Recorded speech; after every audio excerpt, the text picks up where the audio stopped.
our opponent's really thinking about it. They're going to use a whole bunch of ink, 4 ink, to play down their Genie. Genie has evasive, so now he has rush because Peter Pan gives you characters with evasive rush. So that makes the Genie super, super useful. NANI? This new Disney Lorcana deck is the Aliens Aggro. Welcome to Ready Set Ink. My name is Ben, and we put out some crazy deck lists for you to see and us to play on Ink Table. And let's talk about it. Let's talk about how crazy of an alien time we're going to have. First off, we got the Stitch, the new dog, that is going to be able to shift into the Stitch Rockstar. And that's good because we got plenty of 1 and 2 cost cards. We got 20 of them to be exact. That's a third of our deck ready to go to proc Rockstar Stitch. And then for our 3 costs, we got our Billy Bones. Billy Bones is making a comeback because he has the when this character is banished. He may banish chosen item or location. That's right. Get rid of their items. Get rid of their locations. They're not going to want the smoke when Billy Bones comes to town. We got John Silver. John Silver works with locations. We got Captain Amelia. She has an enchanted, but we're not looking at that one. We can't even read those words. We got to read the words right here. This character can't be challenged by pirates characters. That's good with us because lots of pirates are running around right now in the realm of Lorcana. It says, while being challenged, your other characters gains resist +1. So if someone decides to challenge our characters, boom, get resisted. And then we got the aliens. That's the aliens part in the Aliens Aggro. Not only is Stitch an alien, but Billy Bones is an alien. John Silver is an alien, and he's also a cyborg, but it doesn't say that. And then Captain Amelia, you better believe, alien, dun dun dun. And then Gantu, the Gantu redemption arc is here because this character can quest for a huge amount for lore, and it only costs 5. This is what a 5 cost card should be. He can quest for 4. Rapunzel gets us a whole bunch of card draw. If we got some damage, the John Silver goes crazy. Things just can't damage it. It has resist 2. Huge body. This is basically a 6/8 character, or a 6/6 with resist 2 is the actual turn that it is. At the start of your turn, deal 1 damage to each opposing ready characters. If they got some Cheer in a Box followers that they played down the turn before, boom. Get Shrek Cheer in a Box followers, cards with 1 willpower.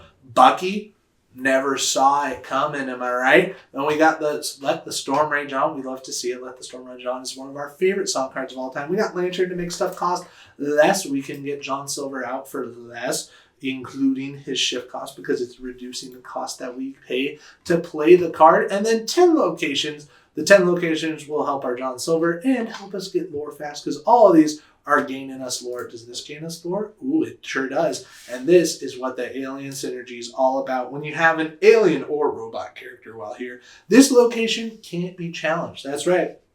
We're going to have this location out forever, and they're not going to be able to challenge it. The 7 Doors Mine, underrated at this point, and never ever land a super cheap cost location to get stuff going. And then the true lore engine of this deck is a 2 cost card.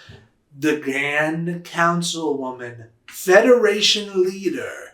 Whenever this character quests, your other alien characters gets +1 lore this turn. This can be your game-winning closer. You'll love to see it. If she quests, she's going to make all these other aliens quest for 1 more. We're excited about this deck. It's pretty good. And if you look, the total isn't too bad. It might not be that competitive, but it's competitive in here. I'm pointing to my heart, podcast listeners. Who's listening to this on a podcast? Nobody. I didn't make this into a podcast. Menu, if you want to play this, the deck list is in the description of this video, and then you can go to this webpage and then press menu, export, ink table, play on ink table, and then you can test it out for yourself. We're going to play this Aliens Aggro list against an Elsa Mufasa list. Things that we learned in this video: Calhoun is the best card in this deck. The Calhoun that only costs 2 and then can get us a whole bunch of lore from challenging things. Happens a lot in this game. I think we even win the game with Calhoun doing it to it. Number 2, Genie Wish Fulfilled is more dangerous than a spider with 2 extra legs and a bad attitude. And number 3, Captain Amelia is a win more card. And what I mean by that is you don't need to win more. You just need to win the game. Winning more doesn't make you win anymore. You still get to the end goal of winning. Captain Amelia is a win more. We got some pretty good cards in our hand, but we don't have the best cards in our hand. So we're going to mulligan pretty aggressively. We're going to keep the Never Ever Land. And that's about it. I think we keep the 7 doors mine too. We're keeping 2 locations, weird choices, especially getting rid of that Rapunzel. That's what we're doing. They play a Rafiki. That means that we do not want to play the Bayou at all because the Bayou is a 3 cost, 3 willpower. So Rafiki could one-shot it. Don't like the sound of that. We're going to ink the Gantu because it's a little bit too late for the curves that we're doing. We are going to play the Never Ever Land because it's got 4 willpower, and then we pass the turn. Rafiki can't hit the 4. They're up at 2. They're going to do 3 damage to our island like we expected. And then they play a Diablo. Diablo can't do any damage, so we like the sound of that. We gain lore with our Neverland. We are going to ink a card and play a card, you betcha. We are going to ink the Captain Amelia and play the Mr. Smee. Mr. Smee is here to punish the Rafiki. And then we can pass the turn. The next turn, John Silver can come to town. And then John Silver will mean Mr. Smee will take no damage. They do exert the Rafiki, falling right into our trap. They play a Dale. Dale has to enter exerted if you don't have a chip in play. They quest their bird for 1. The bird's doing more work. We are kind of scared about this Dale because it's 3/4. That would survive our Smee. That's a bad deal. We're going to ink a Rockstar Stitch. Don't need them right now. We're going to play our John Silver. That gives nothing right now, but it means that he doesn't take damage at the end of the turn. We are going to challenge our Shmee into the Rafiki, taking no damage because of the challenger does not apply when we are challenging it. The ink card up at 4 ink. They quest the bird as they should. That's what you do with the bird. And then the Dale, rightly so, takes out our Smee. It's too bad. This Dale is huge. And then they can heal 3 damage with the Rapunzel. It's the Wombo combo, the Elsa Fossa popping off. We get Calhoun. Calhoun is almost our good counter to this, but not really. Calhoun can sure counter the Rapunzel though, so we kind of want to get her on board. We are going to ink the Bayou. No, should we do that? It gives us resist. We could have resist 2, and then next turn we can snipe it. 1, 2, buckle my shoe. 3, 4, out the door. Looking like we're inking the Rockstar Stitch. Don't want to do it, but that's what we're doing. We're playing the 7 doors mine. We could either move to mine and then challenge. Then we take 2 damage. We don't like the sound of that. We are going to play the Bayou. We still have 1 ink left, and we are going to challenge into the Dale. He's a huge threat, but we have 2 resist, so we only take 1 damage. And then we'll just move him to the Bayou just for posterity, and then we'll pass. I don't think I know what that word means. They play the rabbit, lets them draw a card. They're questing that bird. That bird has got them all 3 lore. So far, the Rapunzel quests for 2. That's a little bit too much. And then their chip is going to sing Friends on the Other Side. They have 8 cards in hand. They're ink 1. They're up to 6 cards in hand. Whoops.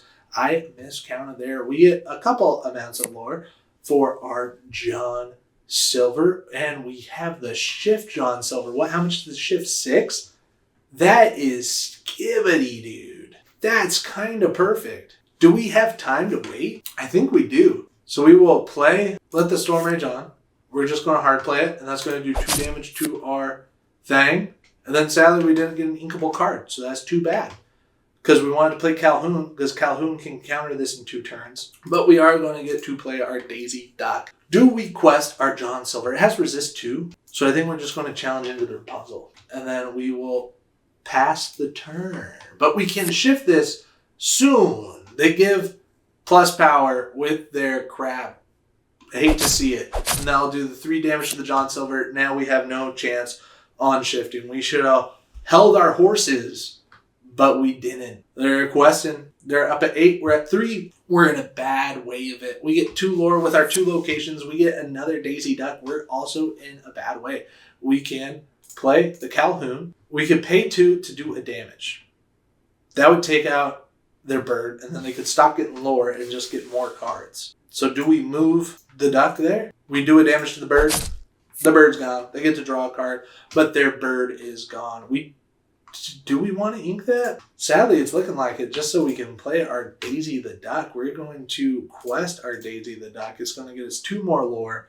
And then they get to look at the top card. If it is a character, it goes to their hand. It's the goat, it goes to their hand. We don't have any to move with. And then we pass the turn. Not the questing, using our John Silver to attack the Rapunzel was a terribly wrong decision. If we just had the patience to wait another turn, we could have shifted and then we would have been able to one-shot and then resist everything.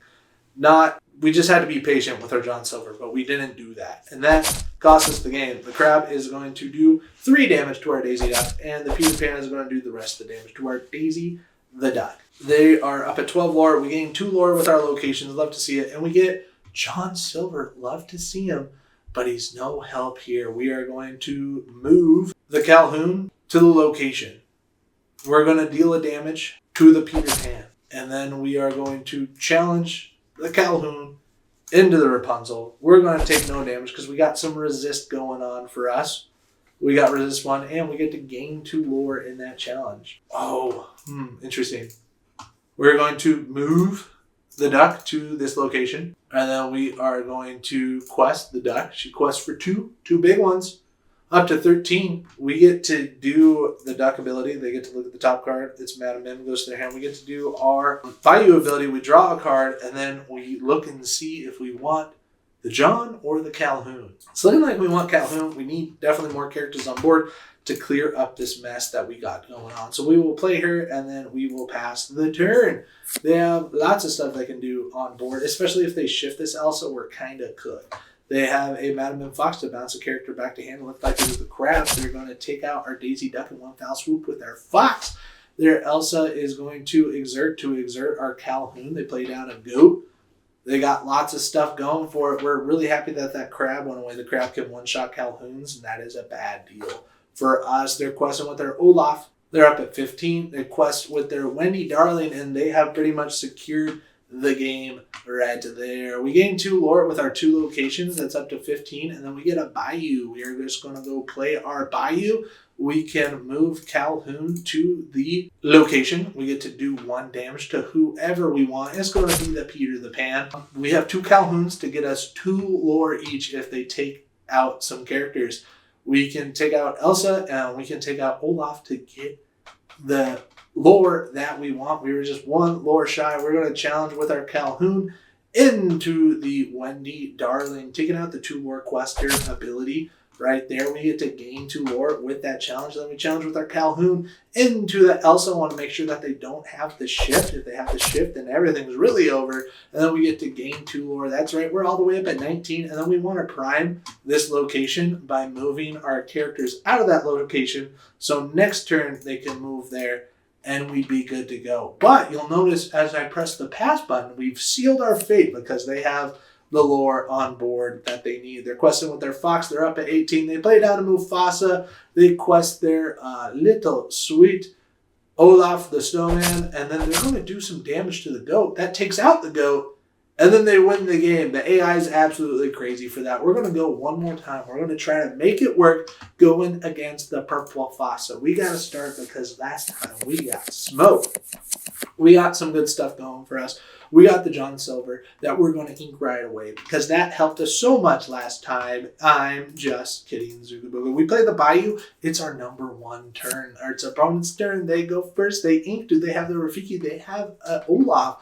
Love to see it because our Calhoun can get us 2 lore right there. That's the power of Calhoun. We're going to go ahead and ink our Never Everland. Don't need it right now. What we need is a Calhoun on board, and then we are going to pass the turn. Calhoun's going to be able to one-shot this Olaf next turn. Hopefully they don't play a direct counter to Calhoun. They play that, and they play the direct counter to Calhoun, the thing that's going to be able to do 3 damage to her. Too bad, too sad. But we should be able to let the Storm Rage on and then buy ourselves another bit of time. We can ink our Ground Councilwoman, play our Let the Storm Rage on to do the 2 damage to the Rafiki. That means Calhoun is safe. Calhoun is going to be able to challenge into the Olaf, do the 3 damage. We take none back because we got resist and we get to gain 2 lore. That's the crazy power of Calhoun. And then we pass the turn. All they have on board is a bird. They got 4 cards now down. Does this have rush and evasive? It does. It's going to do 2 damage to our Bayou. They're up at 2 lore because they quested this bird a couple of times. And then we got some options here for us. We can ink a card and then play 2 Smees. That'd be crazy. Or we could ink a card. Or we just keep this up. I think we play Calhoun and then we play a Daisy Duck. We have our options right here. We are going to challenge our Calhoun into the bird because we don't need them getting any more lore. They can have a card. We don't mind. And we get to gain 2 lore in that challenger. Value is in challenging characters, not in questing. And then we pass the turn. Maybe a weird choice not to ink that turn, but that's what we got going on because we don't have the big cards. We don't like see the future. We don't know what's going on. They're going to sing Friends on the Side and play another Peter the Pan.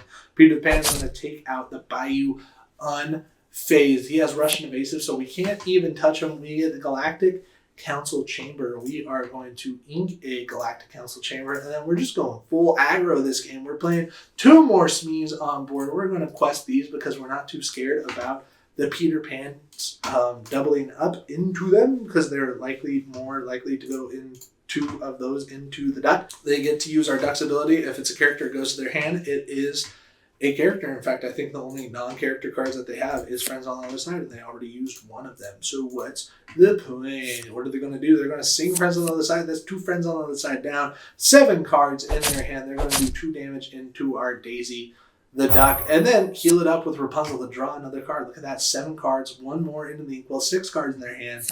They have crazy stuff going on. We got the Captain Amelia, love to see it. We are going to play her, and then we are going to ink Never Everland because I think we're set with game on board after this. We get to pass the turn. That was a horrible misclick on my part. I meant to quest all of my characters, but now look. Here we are. They have Elsa to exert chosen character. It is our Amelia. They're going to do 2 damage to it. But we should have gotten a resist, right? Well, darn. Amelia's gone. They did the things. Without being challenged, your other characters. Yeah, it's just your other characters. You need to have 2 Amelias to have Amelia to have the resist. So what's going on here? We can take out Rapunzel with 2 Calhouns. So we're going to do that. We are going to challenge Calhoun into there. Dun, dun, dun, taking out the Rapunzel and then challenge Calhoun into there. We get to gain 2 lore. We take no damage back because we have resist 1. We gain 2 lore. We can quest our Daisy the duck. That gets us 2 lore. They get to look at the top card of their deck. It's a character card. It's the best character card. It's Genie the evasive quest for 2. We're going to play our Lantern just to give them a target. And then we're going to quest both of our Smees. Both Smees quest for a crazy amount. That's right, all the way up to 19. If only we would have quested the last turn. That's too bad. We get a damage with 1 Smee and a damage with 1 Smee because we don't have a captain on board. Because Calhoun's not a captain, even though she is the captain of this ship. Right? Our opponent's really thinking about it. They're going to use a whole bunch of ink, 4 ink, to play down their Genie. Genie has evasive, so now he has rush because Peter Pan gives your characters with evasive rush. So that makes the Genie super, super useful. Hopefully, they don't take out all of our characters this turn, which looks like they're not going to be able to. They're going to do 2 more damage into our Daisy Duck. She's gone. RIP in the chat. And then we can play. I'll let the Storm Rage on. We're going to take out the Genie. Don't need them doing this stuff. We get Daisy the Duck. We're going to exert our Lantern to pay 1 less for the Daisy the Duck to get in our opponent's head. They're going to say, why aren't you questing? Why aren't you doing the thing and winning the game? It's because we want to get in their head for the next game. We're going to quest with Calhoun, and that's how you win. You got to go first. Thanks for watching. We put out new videos every day. Please hit the subscribe button if you made it this far.